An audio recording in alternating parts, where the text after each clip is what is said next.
On her wedding day, Maya's fiancé tragically lost his life in a car crash. She went to the funeral home to retrieve his body, only to discover from the authorities that the man she'd been dating for 3 years wasn't actually her fiancé. Instead, he was a stranger named Marcus. Simultaneously, Maya's estranged father, who had been evading the law, made headlines across the media. A notorious crime kingpin in the city, known as Viper, was apprehended and fatally shot during the escort operation. Among the officers involved in the crackdown, Marcus's name stood out prominently. It turned out that Maya's father had risked everything to attend her wedding alongside Marcus. Suddenly, Maya was approached by someone who needed to question her. 3 days following her father's demise, Maya found herself at the police station for interrogation under the guise of aiding the investigation. Seated in the interrogation room, she faced a stern-looking officer with impeccable posture across the table. Just a week prior, he had been her fiancé, though back then, he wasn't yet known as Marcus. He was the second in command of her father's syndicate, the most trusted individual her father had ever known. So much so that her father had personally entrusted Maya to him, ensuring he would look after her forever. His intense gaze fixed on her from across the table. Your father built such a vast drug network, and you were completely in the dark about it. Maya could only stare back. After a long pause, she offered a faint smile. If I told you I never dabbled in any of that and had no clue about what my dad was up to, would you buy that? Marcus studied her for a moment, sighed, and stood up. Maya, the more you talk, the better it is for you. She immediately stood, but someone swiftly shoved her back into her seat. Looking up, she reminded him, "You promised to take care of me for life, remember?" He didn't respond, turned, and exited the interrogation room. The next day, her attorney, Leo, got her released due to insufficient evidence. It seemed Leo was a contingency plan her father had set up while he was still alive. Leo, a respected figure without any nationality ties, had been managing her father's overseas dealings for years. His usually handsome face now showed concern, but he maintained a professional tone. "I've sorted out a passport for you to leave the country. If all goes well, you can head out tonight." Maya questioned, "Where can I go? The area's swarming with surveillance, and the cops won't let the daughter of a major crime lord just slip out." Leo glanced at her. "You haven't been involved in your father's operations or social circles, and you haven't broken any local laws. There's no reason for you to be held accountable." It sounded simple, but Maya knew the reality. My father did terrible things, and the money from his trafficking was used to fund my education. As his daughter, no one trusts that I'm innocent. She stared blankly at the sofa before blurting out, "I want to see Marcus." Oh. "Are you out of your mind?" Leo snapped. "He's a cop now, not your fiancé." "I'm set on seeing him," she insisted. "I need to know if he was just using me for a mission or if he actually cared." Leo smirked. "Still not giving up. He personally killed your father." "Giving up? I gave up on my wedding day. Now, I just can't let go." Regarding her father, he had sent Maya abroad to study when she was 12. Over the years, she never saw him, and he never acted like a real dad. A year ago, he feigned a serious illness to lure her back home. She believed he deserved to die for all his wrongdoings, but he was still her father. He was the one who introduced her to Marcus. Maya recalled their first meeting at the airport when she returned home. Marcus was dressed in a white shirt and casual pants, his hair neatly styled. She assumed he was a fresh college grad. When she inquired if he was her father's assistant, he just smiled and said, "Even if you think I'm a secretary, hop in the car." She noticed the electric vehicle he arrived in, raising her eyebrows. Her father was wealthy but tight-fisted with her. Years abroad, she was always busy with work and study, never expecting a Maserati but finding the electric car a bit over the top. Seeing her doubtful look, Marcus explained, "You just got back and might not know the local transport. If you want to see your dad soon, this electric car is the best option." He glanced at her luggage. "Someone will come to collect your stuff. Ready to go?" "Ready," she replied. She climbed into the back seat, trying to hold his waist and even pinch his muscles discreetly. But his waist was too toned for her to get a grip. He felt her attempt and subtly stiffened. Maya smirked confidently. "You might not realize it, but I've just returned from overseas, and some habits never change." The wind fluttered his hair as she heard him chuckle softly. A naive girl. Guys always think they can take advantage. Suddenly, Marcus accelerated the car. Maya tensed, realizing her attempt to get close was too forward.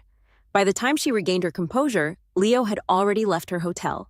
Before departing, Leo had asked if her father left any further instructions. She shook her head, and he nodded, arranging for the hotel staff to bring her lunch and telling her to rest before leaving. Her father's assets and businesses had been seized recently. He had fled a month ago upon learning of it, not even saying goodbye to his own daughter. He had transferred $10 million to her account, which was now frozen. Essentially, Maya hadn't received a single penny of her father's amassed fortune. But she knew better. This was just a facade to make it appear he was cutting her off. She could tell, and obviously the police could see it too. Now everyone was waiting to see what the daughter of this major crime lord would do next. Leo had covered her hotel expenses for a week and then left. Soon the hotel staff delivered a lunch cart. Maya glanced at it with no appetite, only noticing the drink beside her meal. Lost in thought, she poured out the liquid, discovering a monitor at the bottom. She stared at it, emotionlessly put it back, and began dialing Marcus's old cell number. Whether it was busy or connected, no one answered.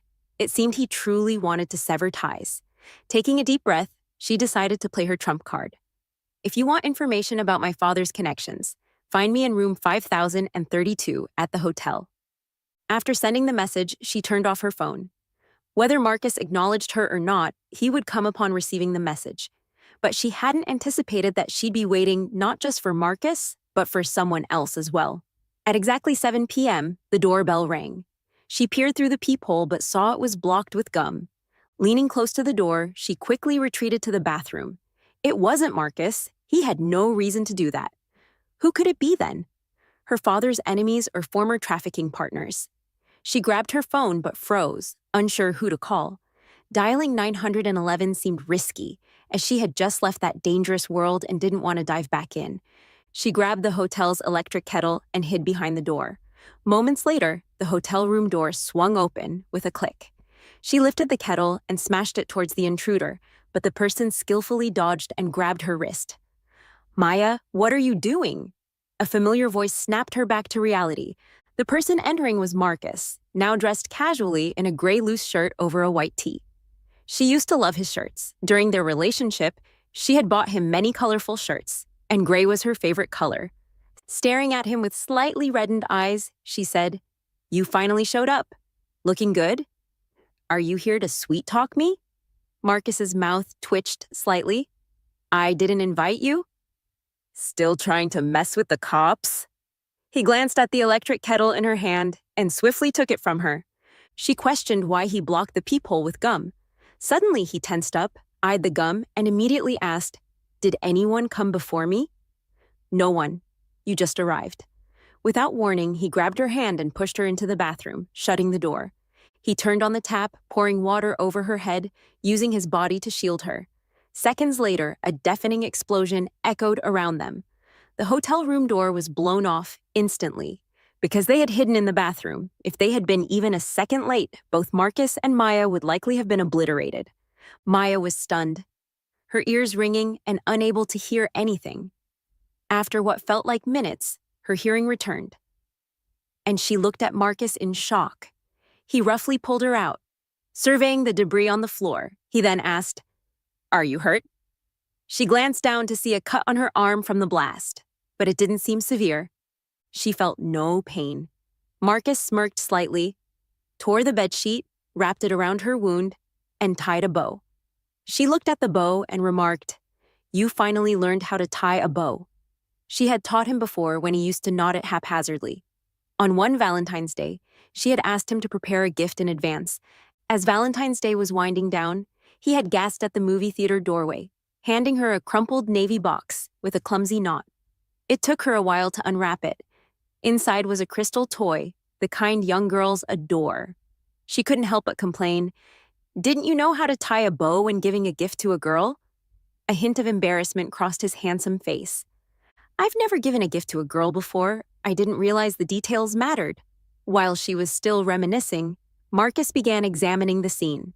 With furrowed brows, he muttered, "The The gum wrapper contained a tiny bomb. The dosage wasn't huge, but enough to kill you. Hearing this, tears welled up in Maya's eyes. In the next moment, she threw herself into his arms.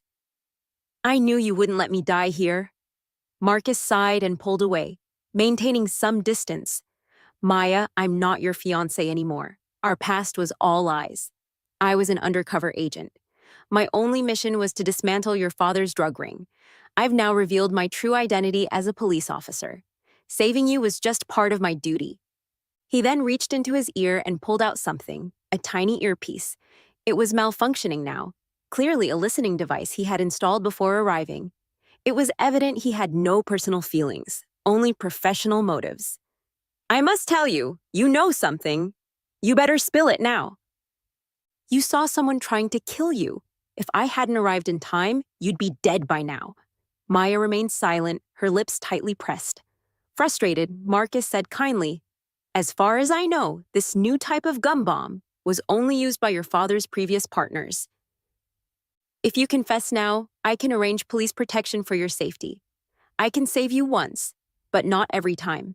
You've been targeted. Trust the police. It's your only way out. Maya smiled faintly, her clothes already soaked. Her arm wounds began to bleed profusely, staining her outfit with blood. Holding her arm and hugging her head, she insisted, I've never been part of my father's business. You should know that better than anyone, considering we were together for over 3 years. I met you just to find one answer. Have you been fulfilling tasks, including marrying me? His voice was hoarse as he replied, I'm an undercover agent, a police officer, a drug enforcement officer. Tears streamed down Maya's face. So, you killed my father. He treated you so well, trusted you completely. He handed over the entire company to you, including me, and this is how you repay him. He stared at her silently for a long time, then pulled out a recording pen, turned off the button, and tossed it aside. Looking at her, he asked, In your eyes, what kind of person was your father? If you don't know, let me tell you. He discovered my identity a month before he went on the run. Do you know how I eliminated my suspicions? He exhaled deeply, chuckled, and then removed his shirt, revealing various scars on his sturdy arms. Among them was a gruesome scar, a scabbed wound with a deep pit, inflicted the night before their engagement. Do you remember? That was the day you went to pick out a wedding dress, and my undercover comrade sacrificed himself to protect my identity? Do you know what he endured before he died? Marcus looked into Maya's clear eyes, a hint of a smile playing on his lips. He grabbed her cheeks harshly, eyes filled with hatred. I still remember that day. I had arranged to go to the bridal shop with him early, but he said he had something urgent and couldn't come. I was alone in the bridal shop, trying on dresses, asking the assistant to take photos and send them to him. He never replied until 2 a.m., just sending a smiling emoji. He disappeared for a week, and when he returned, he wore the same smile, all forced, tinged with hatred. He continued, My comrade, age 36, had been undercover for 6 years. His daughter was only 6, and from her birth to his death, he never dared to hold her or see her grow up. My cheeks hurt from his grip, tears falling uncontrollably. Maya could only sob, and realizing he was overreacting, Marcus released her. She collapsed to the ground weakly. Maya, so many brave officers sacrificed themselves fighting drug trafficking, and your father broke the law, causing countless deaths. Even now, you won't confess. She turned pale, feeling flustered and grasping at anything. Marcus slipped something into her hand, staring at her intently with red-rimmed eyes. You've been targeted. I'm giving you this one chance. I won't bother you again. Tell me everything you know, she pleaded, holding the object in her hand, ready to speak. Just then, the sounds of police sirens and ambulances pierced the air, with medical personnel rushing in with a stretcher.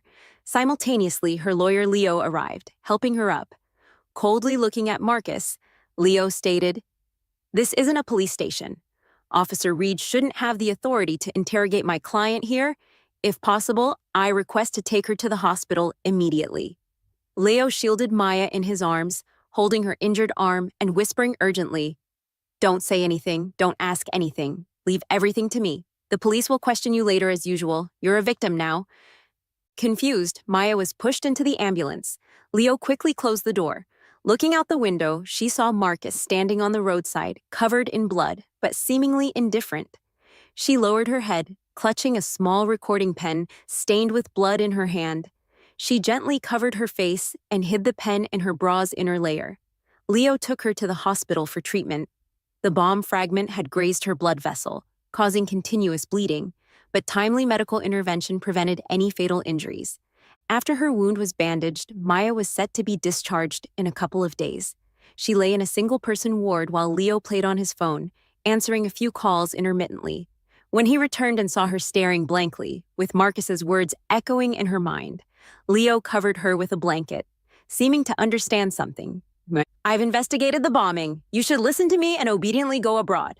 The longer you stay, the more danger you're in," Leo advised. She looked away. "Who planted the bomb?" Maya asked. Leo responded, "The surveillance cameras in the corridor were tampered with beforehand, but someone saw Marcus entering the control room early and coincidentally knocking on your hotel room door." "So you mean Marcus orchestrated this explosion?" Maya questioned. "What's the motive?"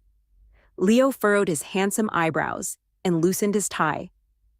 "I think he wanted to extract information about your father from you. Before your father's network was dismantled, he had amassed a large stash of goods, along with the locations of drug hideouts and a list of some drug manufacturers. After your father was killed, that lead was lost. The police want to find this list, and you're the most likely person to know where it is," Leo explained. Maya shook her head in confusion. He sighed lightly and patted her hand. "I know you're innocent, but the stakes are too high. Even though I believe you, the police don't, and the wanted drug dealers don't either. Even if they can't find the list, they'll kill you first to ensure nothing goes wrong," he continued. Panic set in as she grabbed his arm. "What should I do?" "Try to recall where your father might have hidden the goods. Find it and hand it over to me. I'll give it to the police for you. You don't need to appear," Leo assured her. "I'll handle everything. Marcus is an undercover agent, a police officer. He won't marry you. He's just pretending. The only person you can trust now is me," he added. Maya forced a smile, feeling self-conscious. "If I help you find the list, will you guarantee my safety?" she asked. "Of course," Leo replied. "All right, I'll try," she said. Leo finally smiled in satisfaction. "The police will come to question you later. Rest assured, you're a victim. They won't detain you for this, but they will assign someone to protect you. Don't worry, I'll handle it all." After Leo left the ward, Maya gradually put away her panic and slowly raised her arm with the forearm drip. From her bra's inner neckline, she retrieved the small recording pen Marcus had given her before Leo arrived. She pressed the button, hearing Leo's voice from within. Had Marcus given her this recording pen as a chance? She pressed the button, her thoughts drifting away. In reality, she didn't believe a word Leo said. He had installed listening devices in the room and knew she had called Marcus earlier. The bomb had exploded just before Marcus entered, knowing she wouldn't trust the police or believe Marcus. He had calculated that in her panic, she could only trust him. A crime lord's lonely daughter, monitored by the police, betrayed by her lover. In Leo's eyes, she was too easy to control, but he missed one thing. She was indeed the daughter of a drug dealer, but she wasn't foolish. The police did question her about the bombing, but as a victim, she maintained her innocence. The hotel corridor cameras had been destroyed beforehand, leaving no leads. The police were powerless, only informing her that law enforcement would protect her soon, trying to earn her trust. She nodded silently. Leo truly thought she was a fool. He said the bomb was made by Marcus. As a law enforcement officer, where did he get the bomb from? The police wouldn't let him carry out such dangerous acts. He even pretended to be in distress. But Maya confirmed one thing. Her father had a list, and only she knew where it was hidden. Leo acted quickly. By the time Marcus rushed to the hospital, she had already been moved. All her father's assets were seized, including the house. She had to stay at Leo's private residence, where he arranged for 2 bodyguards to protect her around the clock. In name, it was for protection, but in reality, it was surveillance. She continued her routine, eating meals, daydreaming, playing on her phone, and watching news related to her father. Then she visited a nearby park to watch old men fishing. She didn't enjoy fishing, but Marcus surprisingly did. Maya had been in a relationship with him for 3 years. She knew his likes and dislikes. He used to say that fishing was the only time his mind could be calm, free from his social status and pressures. He loved the fleeting joy when a fish got caught. She didn't understand it then, but now she did. It turned out the fish he was waiting for was her father, and she was the bait. Now that the fish was caught, the bait was no longer needed. An old man fishing noticed her watching intently and kindly handed her the fishing rod. "Want to try?" he asked. She took it without hesitation, grabbed some breadcrumbs, cast them into the lake, and lowered the fishing line. The old man frowned. "You can't catch anything without bait."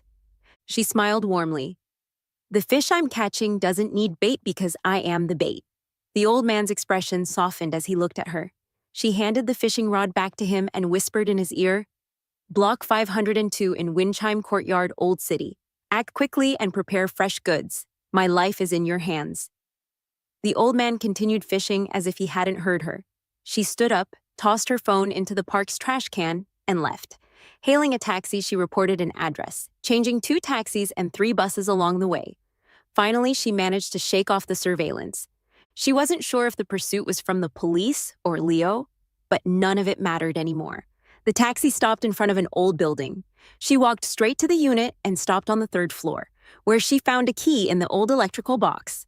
Opening the dusty door, she looked at the narrow, old 2-bedroom apartment. Despite no one living there for over a decade, there was surprisingly no dust inside. It was clear someone had been cleaning regularly. She chuckled softly.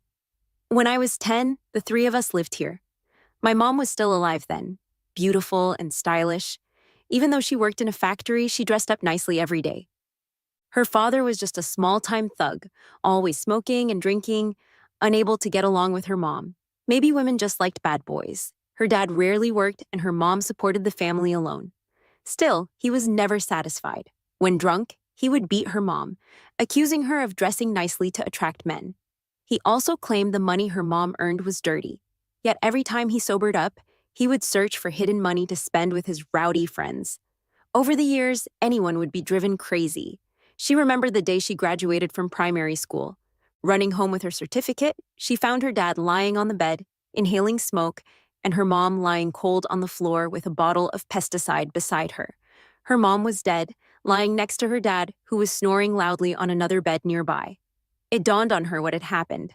She grabbed a fruit knife from the kitchen, standing shakily by the bedside, clutching the knife tightly.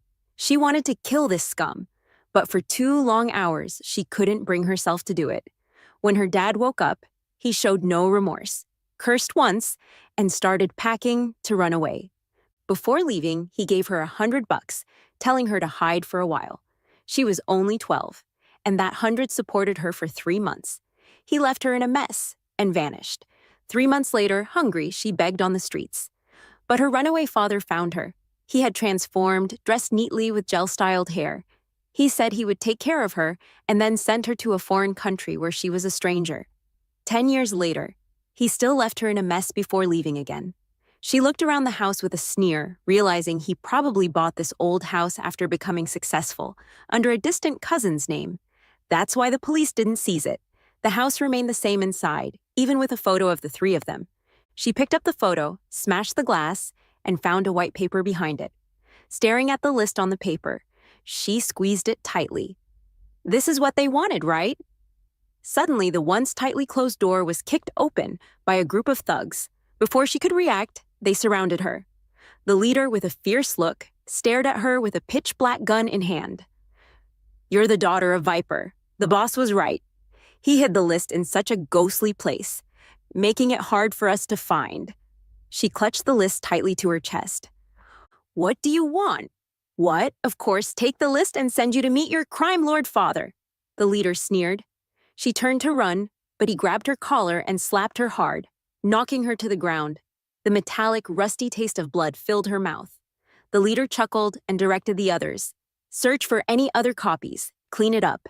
She was tied to a chair with a knot that wouldn't loosen. The thugs didn't find anything else but were certain the list in her hand was what they wanted. Before leaving, they set the sofa on fire, patted her face, and laughed. You lucked out, Viper's daughter, dying in a fire. Who knows if it'll make the news tomorrow? The fire grew larger as the group locked the door, the acrid smoke making her cough. But Maya laughed. These people were stupid, armed yet using the dumbest method to tie her up and trying to burn her alive. Shoot me dead once, and there'll be no worries. Sometimes being a woman does have its perks, like making people underestimate me. She counted silently, and after 10 seconds, the door was pushed open again. She was rescued by a middle-aged man who bore a resemblance to the old man fishing in the park. Sorry for being late. Not late, just in time. How's the arrangement for the goods you prepared? All set. The body was delivered to the funeral home less than 2 hours after death.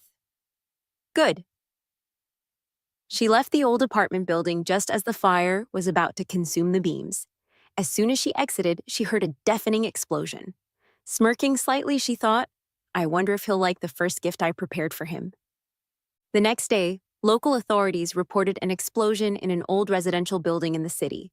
Thankfully, the building was scheduled for demolition, and most residents had moved out. Only a charred body was found at the scene. Maya scrolled through the news on her phone while having toast for breakfast. As she ate, she mused, looks like the police already know it wasn't me who died. The person beside her replied, the police have your DNA in their database. It's easy to identify you through a match. Why go to such lengths knowing you'll be exposed? She smiled.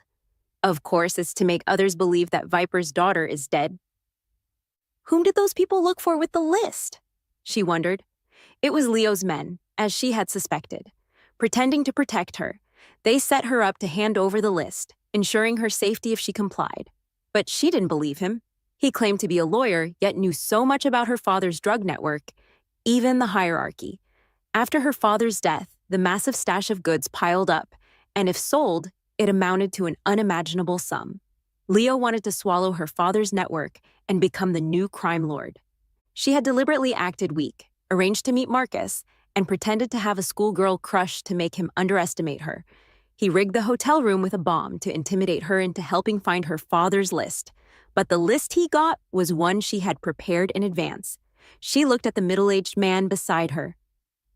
Uncle, after Leo confirms the list, he might not show up for the exchange in 3 days. Could you release news of me being alive now? He nodded. He was one of her father's men, but never showed his face or got involved in drug deals. He was her father's special cleanup person, a hidden trump card. Now he was probably the only person she could truly trust. The taciturn uncle asked in confusion, why announce that you're alive?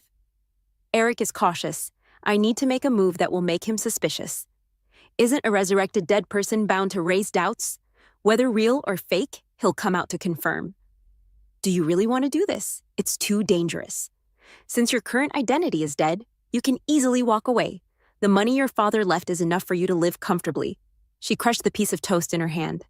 Uncle, do you know why my father, who had been on the run for a month, was suddenly caught? Wasn't it to attend your wedding? Though he hadn't cared for you over the years, he still had some fatherly feelings for you. He chuckled, shaking his head, pressing the toast crumbs onto the table. You're wrong.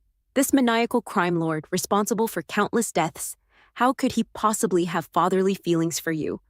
It was because the day before my wedding, someone told him that his deal failed because I handed the evidence to the police. He said he wanted to kill me himself, send me to meet my dead mother. Then, the next day, I gave his location to the police, but he resisted, tried to flee, and died too easily. The uncle looked at her in surprise, eventually smiling bitterly. You two really are alike. She smiled indifferently. Uncle, please do one last thing for me. The exchange is set for the North Bay Pier. That's why I deliberately scheduled it there. It's by the sea with plenty of fishing boats and private yachts nearby. Many drug traffickers like to do business there. The day after her uncle released the news, a courier box was delivered to their house. He thought it was a bomb, but she had him open it in front of her. Inside was a bloody arm. She almost vomited at the sight, but instantly thought of something. Her body tensed as she clutched her uncle tightly. Look at the arm. Is there a scar that's been cut off? Look. The uncle checked the bloody arm, shaking his head. No scar, nothing. But there's a note. As she listened, her clenched heart finally started beating again. Dear Maya, I miss you as if seeing you. Looking forward to tonight's exchange. Hoping to meet again. Worried you won't come, so I've prepared a small gift. This arm isn't Marcus's, but if you don't come tomorrow night, his will be next. She sighed in relief, laughing coldly. I underestimated Leo, that old fox. At 9:10 that night, she arrived at North Bay Pier as agreed. Leo stood on a large fishing boat, several containers stacked to obscure the view. Seeing Leo, fear surged through her. I'm here. Where did you keep Marcus? Is he hurt? The tall figure of Leo stood at the edge of the boat, the light casting his silhouette slightly askew. Upon hearing her words, he turned and slowly approached her. In the dim light, he carefully examined her face before reaching out to pinch her chin. Maya, stop pretending. Do you think I'll still believe your disguise? We're on the same side. No need for pretense. She looked at him and slowly removed her fake, crying face. Can't fool you, huh? Aren't you pretending too? What lawyer?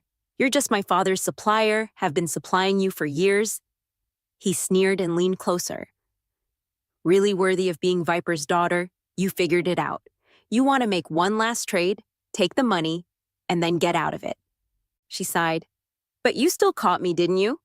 He snorted coldly, saying nothing. Her eyes flickered. Where's Marcus? He raised his chin, and soon she saw behind the stacked containers a figure hanging, covered in blood, looking tortured. She clenched her fingers, took a moment to steady her breathing, and turned to Leo. Let's make a deal. Tonight's goods are all yours. I don't want any. Leo lit a cigarette, leaned against a nearby container, and sneered. It was supposed to be mine anyway. What are you thinking, Maya? Did you think I called you here to negotiate terms with you? The next second, a cold gun muzzle pressed against the back of her head. She narrowed her eyes slightly, and her body suddenly relaxed. I know, I don't have the right to negotiate with you, but are you sure that the list you have is genuine? You should have investigated this in the past few days. That list of personnel, I planted half of the false information. Leo looked at her, his eyes shifting to the person behind her. The gun muzzle moved away instantly. Let's work together. I don't want to die. I just want to take what's rightfully mine. You know, my unlucky old man didn't leave me a penny. Why should I believe you? Because of the list I have. She took out a small USB flash drive. Of course, there are backups. If I die, my men will send these USB drives to the police. Leo stared at her silently, then suddenly burst into laughter. He probably doesn't laugh often, so the smile was stiff and exaggerated. That's not enough, Maya. You have to prove to me that you killed him before I believe you really want to cooperate with me. She staggered slightly. Leo's men threw the almost lifeless Marcus in front of her. She immediately crouched down to check his injuries. Only some minor external wounds were visible, but the methods used by these drug dealers to torture people were evident. He still had consciousness, struggling to look into her eyes. Weakly, he spoke. Maya, don't make more mistakes. She lowered her eyes, but Leo took the gun handed to him by his men and placed it in her hand. She didn't take it. She just looked at him with a bitter smile. After all, he was someone she once loved dearly. I can't bear to do it, so help me. He's already in the state. Tie him up, push him into the sea. He won't survive. Leo looked at her with a sardonic smile. Not sure what he was thinking, he unexpectedly agreed. Ropes were brought, and she personally tied them. In front of Leo, she looped the nylon rope around Marcus's body, coil after coil, finally tying a knot at the junction, just like the first gift Marcus had given her. After doing all this, she sat weakly on the deck. Leo clicked his tongue, mocking. You loved this man to death, even came to save him. But the way you tied him up was more professional. A dead knot. I thought you wanted to push him into the sea to let him escape. Seems you want him dead. She wiped away her tears and stood up. He heard our conversation. If we let him live, we'll both die, in the face of life and death. What is love? Leo pondered her words, laughing heartily. Push him into the sea and feed the sharks. P.I. stop him. What are you up to now? Maya replied, My time is limited. After all, he's the person I love the most. I want to say one last thing to him. All right, last words before death. Quite romantic. Marcus was brought to the edge of the deck, and as she approached, Leo's men tactfully stepped aside. She reached out and held his injured body in her arms. Marcus, I'm sorry. I really liked the Valentine's Day gift you gave me back then. But now there's no chance. Let me give you a gift as well. This is the first official gift I've given you. It's a first-class honor. I hope you like it. She stuffed the recorder he had given her into his hand. It contained everything she knew, including every transaction between her father and Leo over the years. The recorder was waterproofed, so even if it fell into the sea, it wouldn't matter. He weakly opened his eyes in surprise and confusion as he looked at her. The next moment, she let go of his hand and pushed him directly into the depths of the sea. Impressed by her swift action, Leo smiled satisfactorily. The subsequent drug transaction went smoothly. After her father was arrested, his former underlings had hoarded a large amount of undistributed goods. Someone was now willing to take over, claiming to be Viper's daughter. With the heat off, they were eager to act, attracting many drug dealers with stockpiled goods. Almost all the drug dealers in the city gathered there until a loud police siren sounded. Soon the entire dock was surrounded. The drug dealers panicked, clamoring about who had leaked the information. Maya leaned against the railing on one side and quietly lit a cigarette herself. No surprise at all. Leo immediately sensed something was wrong and rushed towards her with a gun in hand. Did you tip off the police? She looked at him with a faint smile. No, I just did what I had to do. Leo was enraged and quickly gathered his men, who swiftly opened the containers on the ship's deck. Inside were several barrels of gasoline. Maya watched the scene closely, realizing he also planned to use her method, faking death to escape. The number of gasoline barrels was enough to blow up the entire fishing boat. What a waste! Leo, it's too late now. As she said this, she flicked away her cigarette. But at the same time, explosions erupted from nearby fishing boats. In Leo's shocked eyes, she quickly lunged towards him, holding him tightly with a look of crazed delight. Another one sent off. Worth it? Hasn't anyone told you not to mess with women? The bomb you gave me at the hotel last time? I returned it to you intact. How does it feel, maniac? You're all maniacs. Leo's face contorted in fury, but he couldn't break free, only screaming frantically. Soon the fishing boat they were on also erupted in a massive explosion. Amidst the raging flames, Maya seemed to see herself begging on the street at age 12 and the boy in the white shirt riding an electric bike waving at her. It's always women who suffer losses. She shut her eyes.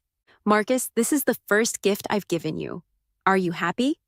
And the comrade you said you sacrificed? I'm really sorry for what my dad did to him. But at the same time, I envy that little girl because she has such a great father who loves her. If only I had one too. 6 months later, a major drug trafficking network in a certain city was completely dismantled based on data lists provided by insiders and locations where drugs were stockpiled. The drug manufacturers and dealers were all captured. At the commendation ceremony organized by the police, Marcus looked down at the medal on his chest, feeling somewhat conflicted inside. 6 months ago, on the pier's deck, a girl had said she would give him a first-class commendation. Now he had received that first-class commendation. But what he wanted to tell her was that it wasn't she who gave it to him. It was him and numerous anti-drug officers who had dedicated half their lives, even their lives, to obtain it. But he could no longer correct her, and that knot she tied was really hard to untie. He wondered who taught her that. Marcus smiled, knowing there was no answer. He liked tying knots because it was a special technique taught during police training, meant to confuse enemies. It looked like a dead knot, but was actually a live knot. With skill, it could be undone, saving a life when necessary. The day Maya tied him to the deck, she had used the exact same knot on herself. So she had already guessed his identity when she gave him his first gift. Marcus took a deep breath, looked at the badge on his cap, slowly put it on, and then saluted.